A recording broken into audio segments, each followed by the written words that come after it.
What's going on, everyone? My name is Sherwin, and today we are in the Plaid Studios, and today we are headed to a service appointment, April 2024 edition. So if you haven't checked out the previous video where we went to Wrap Legacy to do warranty work on the PPF, I ended up going to the Upland Service Center to go check out some things, and they were able to replicate, or I was able to replicate, the clicking noise, and it was enough for them to set up an appointment, and that's where we're headed today. They're going to be taking a look at that. They're going to be hopefully replacing the Plaid badge, but the invoice said the word Plaid, and I messaged them and told them that it wasn't the word Plaid, it was the actual Plaid like symbol or Plaid logo. So I didn't hear back from them, so hopefully they got that message. And then the plastic trim piece on the left tail light, the inside part. Now I'm also gonna mention to them the rubber or plastic, I don't know if it's rubber or plastic, the one that was causing some damage to the PPF. See if hopefully they have the part lying around, but if not, I may have to go back and get that taken care of if they're going to take care of it. But it's sticking out, and that's what's causing the damage to the PPF. So we'll see. I'm going to add on to that. But looking at the invoice before going in, there is a possible charge of about, I think, $25, 0.10 hours, I think. Which is about $25, because I think their hourly rate is like $200, something like that. So that's where we're headed. I know Tesla had announced some layoffs recently, and in a group chat on Twitter or X, some have shared that their friends who work at service centers have also been let go, but in different service center, mainly in the San Diego area, I think. So I'm not sure if Upland is affected by this, but if they give me a loaner, I mean, again, whenever you guys give me a loaner, take all the time you need. I really don't care, because you guys gave me a loaner and I can go about my business. So that's where we're going. Hopefully everything works out okay. Hopefully they'll put the repair under warranty, and it's not going to cost anything, because the technician's initial like guess from the clicking noise is the bash plate, and it could have had debris go in on the like the in between cracks or whatever. So it might be deemed as like wear and tear repair. So let's see what happens. But usually when I get these invoices for repairs, they have to put a price on there, and then by the time it's finished, it ends up being free. There's no cost, it's put under warranty. But yeah, so it's a concern, because the clicking noise is very similar to what we had previously. And actually, Abby says the clicking noise is more pronounced this time around. So I don't know. To me, it just seems the same. We are here at the service center in Upland. Hopefully, they can give me some good news, and they can fix whatever is they find. And they have a loaner. It's this black Model X. I don't know if it's the same one that I got last time, but he said it's not charged, but I said, look, supercharging's free. As long as it's all clean, I'm all good.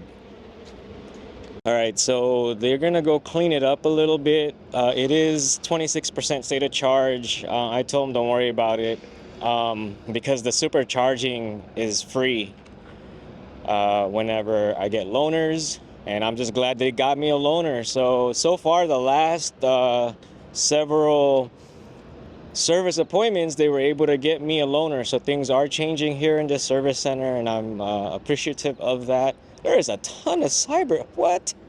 Hold on. So we are looking at probably a good 7, 2, 4, 5, 7, 10 Cybertrucks here, more than likely they are not being delivered because of that accelerator pedal. Oh wait, 11, 12. So there's 1, 2, 3, 4, 5, 6, 7, 8, 9, 10, 11, 12, 13 Cybertrucks here. And more than likely, they have a hold on them because of the accelerator pedal issue, I guess, that they are facing. So they're not probably delivering these until they get that stuff situated. But yeah, so I'm just hanging out here, walking around. They're cleaning up the Model X that they're gonna give me. Looks like it had 20,000 miles, so it's fairly new. Oh shoot, there's 2 more. There's 15 behind. And I asked if they were impacted by the recent layoffs, and they were, and the face that he gave me was like, it was pretty bad. So the entire company seems to be facing a large amount of layoffs. And this location in particular also was impacted. So I don't know, hopefully things get better. And hopefully they fix my issue. But again, because I have a loaner vehicle, they could take their sweet time. I don't really care, as long as they figure it out. That clicking noise, so the clicking noise, some of you may be like, oh dude, just ignore it. Like, the cabin is, it's quiet, so when you do hear that clicking noise, you hear it, and it gets pretty annoying. And it can be a concern because our previous X that was bought back was having the same issues. So I don't know. I mean, I would go back and forth on Twitter and X, and there's many lucky people who own a Model X that have had no issues, and they're like, well, you know, a lot of people are just have OCD, and you know, they should just ignore the issue. I'm like, look, if you don't if you're not facing those issues, like, good for you, but you at least be you know, like, understanding. At least be understanding with people who are having issues. But I don't know, like, it's kind of like that mentality of, well, sucks to be you, but okay, yeah, it does suck to be me, and that's why I'm trying to fix it. But at any rate, you know, I don't try to discourage people from getting the car, and I don't try to encourage people to getting the car. I just give my opinions. That's why I do these videos, just to share with you all what it's like to own a Tesla, and what it's like to have issues and how they handle it. So that's why I do these videos. So when you ask, I'll tell you that I love the car. We love our Model X. We road trip on it, even though it has issues. And then I share with you what kind of service, customer service, that we get when we do need to go in for service. So we're going to be taking the loaner, and hopefully everything goes well. Yeah, so this is that PPF section that's kind of coming off because the rubber piece underneath is rubbing against it. So I had them add it to my service ticket, so hopefully they could take a look and see what they could do. All right, so we are in the loaner, and I'll get you the details of what it is, but it has a yoke steering wheel. It's a 7-seater Model X long range refresh, and it has 12.3.4 FSD, so at least I get to play with that, because Tesla won't push the update where I can get the free FSD trial. I don't know if they're hating on me because they found out I got a Rivian. I don't know. At least I got the latest Rivian software yesterday. Sheesh, man. So we're gonna go to a supercharger and probably get some breakfast. So supercharger is free on loaners. We are at 25% state of charge. This is black on black, and yeah, we'll take a closer look. I miss the walnut trim. I do, and I miss the yoke. So they said that it may take today, maybe tomorrow at the latest. And I said, look, you got me a loaner. Take all the time you need. Just you know, fix it, please. This thing just cut off a Honda Civic. Come on, man, that's messed up. Just because they have a Civic, you don't gotta cut them off. Come on, FSD. So we have FSD engaged at the moment. Supervised FSD. Notice you don't have the beta tag thing on there anymore. Man, it is like braking pretty hard. What fell? Yeah, this is braking pretty hard, but you know, still good. We're supervising it. So I believe this is hardware 3 because it has the summon feature enabled, but all the settings are in the middle. And one thing I don't like, because it pushed me all the way to the carpool lane, which is the lane number 1 or the far left lane, and with less than 2 miles, oh my gosh, this thing is phantom braking next to a bus. What the heck's going on next to a, like one of those buses right there? It just slowed down pretty bad. So that's why you gotta supervise these things. But yeah, less than 2 miles to the exit, and it was still on the far left lane. I'm like, nope, we're gonna switch lanes. I'm not about to cut people off. And you know, so yeah, I still don't like it. Like, at least my driving style, it's not the way I would do it. It's very aggressive. It's very like confrontational. Like, where is this thing going? I'm supposed to make a right turn, and I mean, I guess I could stay in the middle lane. Oh my gosh, I don't know what it's doing. I'm supposed to make a right turn. It kept me in the, it's a 3-lane exit, and it kept me in the middle. And, oh no, it was supposed to go straight. See, I don't like that route it was gonna take. But, so that's the other thing too. If you're on FSD, and it goes and takes the route that you normally don't want to take, but it insists on going and taking that route, you know, you either have to, because on the navigation sometimes it has alternate routes, you have to like click it, but I've already exited, so it doesn't have an option for it. So I have to disengage and go on the route that I want to take. So yeah, I still have to disengage a lot, just the way I drive. I may consider the $99, but we'll see. This is hardware 3, which is the same hardware as my Model Y, but our Model X is on hardware 4. And I'm waiting for that trial. It's supposed to be a trial for the month of April, and we're already halfway through April, and I still passed halfway, and I still haven't gotten the trial. So I'd like to try V12 on hardware 4 also. But, you know, so far it's been cool. I mean, I don't know. All right, we're headed to the supercharger, and it's busy at the moment, but we're gonna have breakfast anyway, so we'll see what happens. So I was wondering what was like sliding back and forth in the back, and it turns out it was that second row seat. It wasn't locked into place, so it kept sliding back and forth. But that kind of tells you how much acceleration this car is doing at a stoplight or a stop sign, because it was making that seat slide back and forth. I'm like, did someone leave something back there that was just lying on the floor or whatever? No, it was the seat.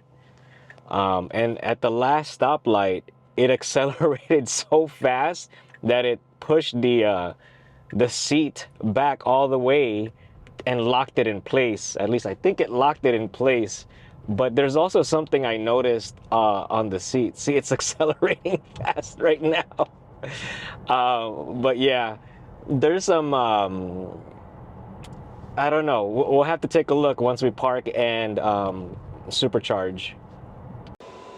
All right, so this is our loaner. We are supercharging. Looks like 250 kilowatt, max speed 248. We're at 24% state of charge. This has the yoke steering wheel. I love it. I miss it. This is the 7-seater long range. So the interesting thing is I didn't know about the design of these seats. It's a little weird for me. This thing right here, I don't know. But yeah, so the seat on the far right was actually not locked into place, so it was sliding back and forth, which kind of just shows you how much acceleration that the FSD is doing at stoplights. But let's take a look at the sticker. Let's zoom in there or focus. So this looks like VIN 381109, produced January 2023. Okay.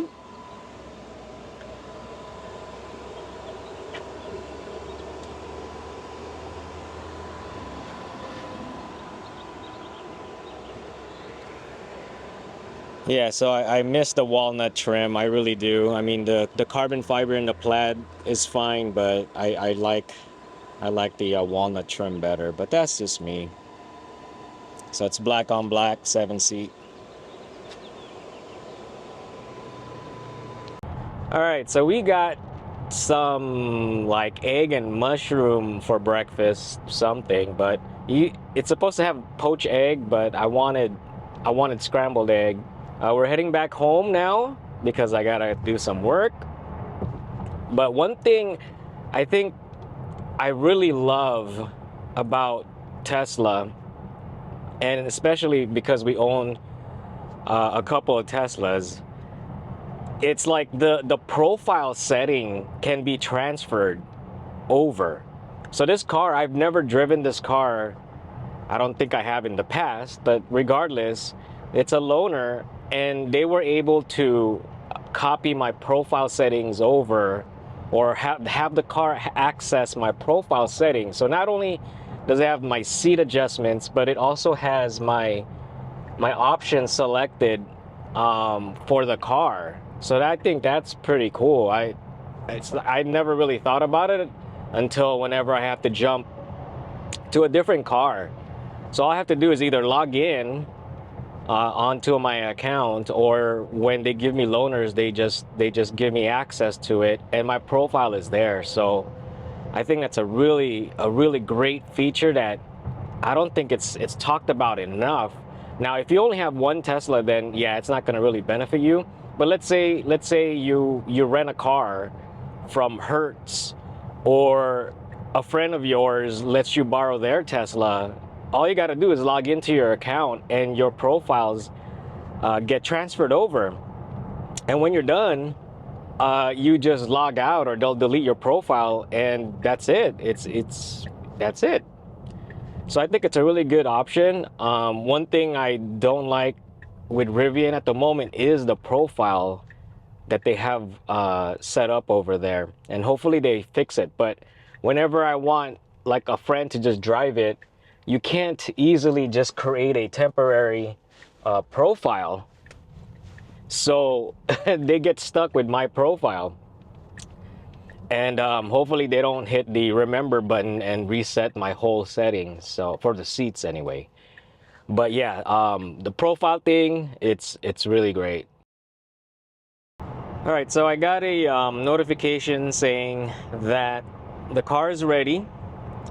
I quickly reviewed the invoice, and the technician was correct with his assumptions that it was the badge plate. But once I pick up the car and go home, I'll go over the invoice more thoroughly to share with you guys what it is.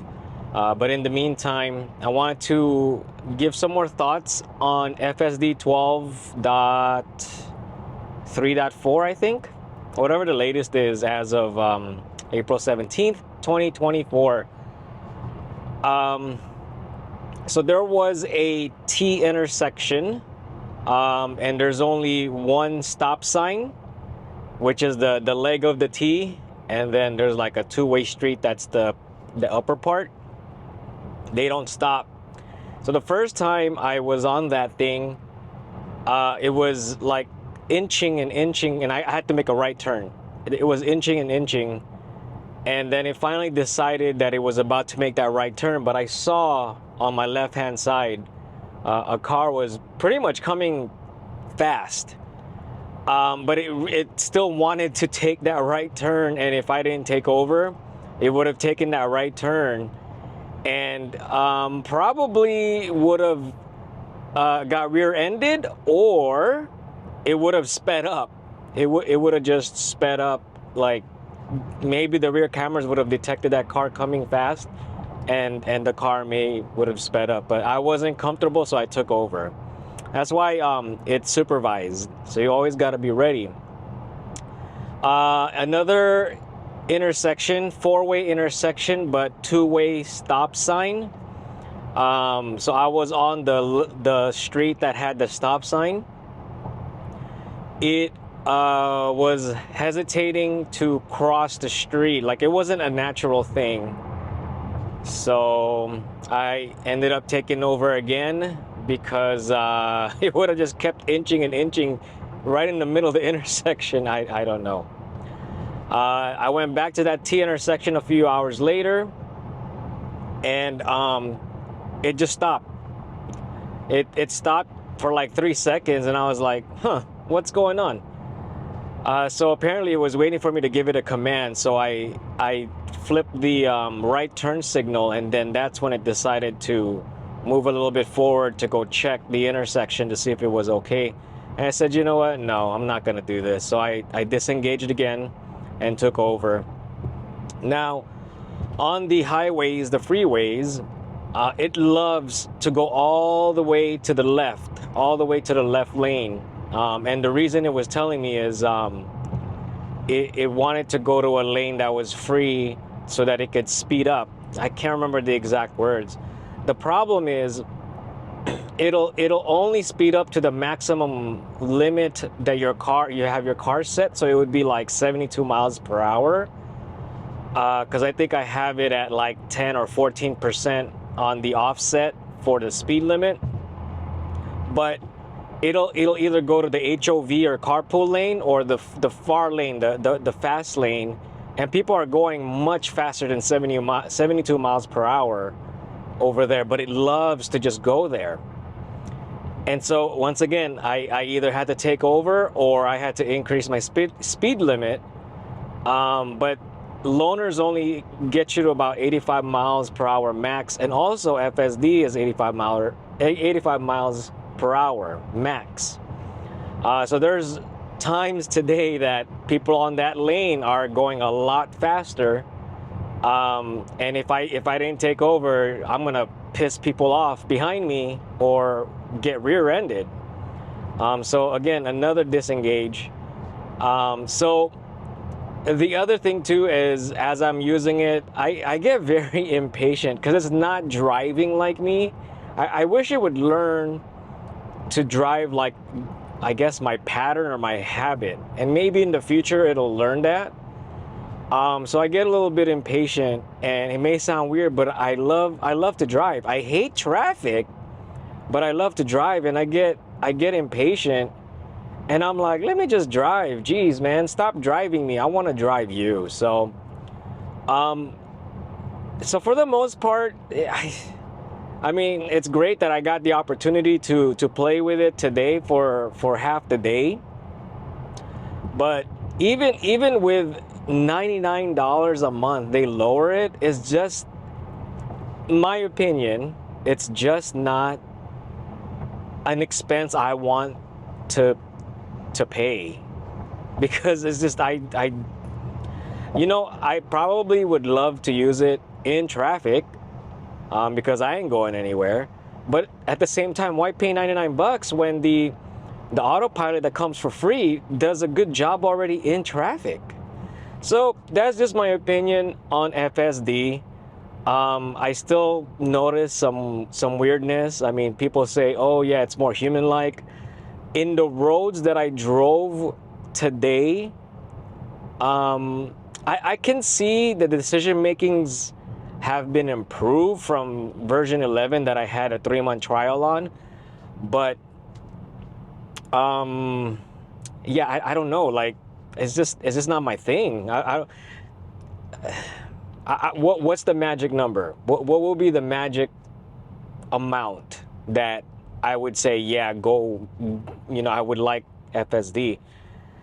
I don't know. I mean, I'm not saying that $99 a month is not a great price, but I'm not the demographic. I'm not the type of user. I'm not the driver that would really use it. I don't know. I love driving the car. I don't like driving to work, but I like driving everywhere else. But yeah, I don't know. But that's just my opinion on it. I mean, half a day isn't even long enough for me to fully experience it. But I did have version 11.4.9 for like 3 months, and yeah, a lot of disengagement, And like the other thing too is, okay, so it's FSD supervised. I'm supervising a computer. You mean to tell me I'm paying to supervise someone or something? Like, why don't you pay me to supervise the computer? So, you may disagree with me on my opinion on the FSD, which is fine, but it's just I'm not the demographic, I'm not the target, like the target audience. I don't think that would be me. I just like driving the car. I've used it, I gave it a chance, and it's just really not for me at its current state, 12.3.4 or whatever it is. But I mean, don't get me wrong, it's amazing. It is amazing. Like, it's just, how does it do it, right? Even the things that it does right. It did a lot of things right, and it's just amazing. And it still blows my mind, even though I'm in the tech field. It's just amazing to me what the engineers and developers have done to where it is now. Don't get me wrong, it's an amazing piece of technology, but it's just not my cup of tea. So we're headed back. We're going to be returning. I wanted to also record a great amount of vibration on the steering wheel on this Model X. I think it's in bad shape. Man, people who get Tesla loaners just don't give a man, it kind of sucks. Like, oh well, I don't know. So the alignment may be off. Maybe the toe on the wheels is pretty bad. I try to record the vibration at the steering wheel because you could see it. But the thing is, the camera I use is correcting the vibration. Like, it's like stabilizing the footage, so you can't really tell that it's vibrating. But yeah, it's vibrating enough that yeah. So if you get a chance to get a good deal on demo cars or like previous loaner vehicles, man, I don't know. Unless it's a really good deal, and I hope that they really did fix all the issues. Man, these loaner cars are taking a beating. My goodness. I feel bad for the cars. We are back in the Plaid studios. Feels good to be back in your own car, even though we got free supercharging and everything, and wear and tear is not against your own car. It just feels good to be back in your own car. I inspected the car. I checked the rubber or plastic piece that was rubbing against the PPF. It looks like it's functioning properly now. They did adjust it.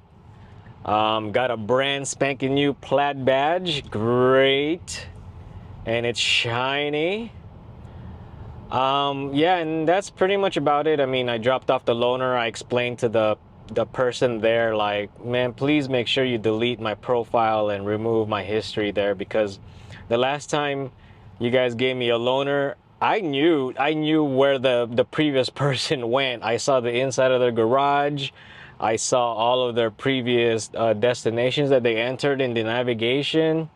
And she was explaining to me like, yeah, I mean, normally we wipe those out and, you know, this and that, but if we give it to another person immediately, then we don't get a chance. And I'm like, well, that's the thing. Like, you shouldn't be giving them out. You guys should follow your own protocol. But so just be wary about that when you get loaners and stuff. This one actually didn't have a USB for the Sentry mode, so it didn't save any recordings. The previous one I had actually had USB on there, and so I could look, man, like weeks prior, and when the previous owner had it, I saw the inside of the garage and everything. Like every time there was a Sentry mode activity, I saw everything. So it's just one of those things, like they have protocols in place, but they don't seem to follow it if they need to give that car immediately to someone else. And who's to say that they ain't gonna give it to someone else like in 30 minutes or in an hour, and they don't get a chance to wipe it out and reset. I don't know. It's just one of those things that just, man, come on, Tesla, do better. But yeah, so we're headed home. It's traffic, of course, because California. And it's pretty warm. All right, so we're gonna go over the invoice, and the first thing is the rear fog light cover, and the correction is pretty much remove and replace, so they replaced the entire thing. The next is the clicking sound at low speeds. So basically what they did was the bash plate, the front extrusion, remove and install. So they just removed and reinstalled again. They performed a post-repair validation test drive, and no more sounds, and they were right, no more sounds. Next is the replace rear Tesla Plaid badge. They removed and replaced. There was nothing to remove, but they replaced it. And then finally, the check if seal on right rear quarter glass is adjustable as it keeps lifting his clear wrap, which is the PPF.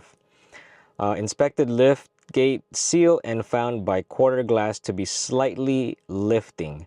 Secure seal and verified seal is properly seated. So it looks like they fixed it. Hopefully it doesn't continue to rub against the PPF. All those repairs were free. It was under warranty, so $0 out of pocket. So hopefully the clicking does not come back. It's really annoying because the cabin is just really quiet, and you could just hear it. It's very annoying. I'm glad everything was covered under warranty. If you have any questions, just let me know. It wasn't the half shaft, it was the bash plate. Thank you for watching. If you liked the video, please like. If you haven't subscribed, please subscribe, and I'll see you on the next one.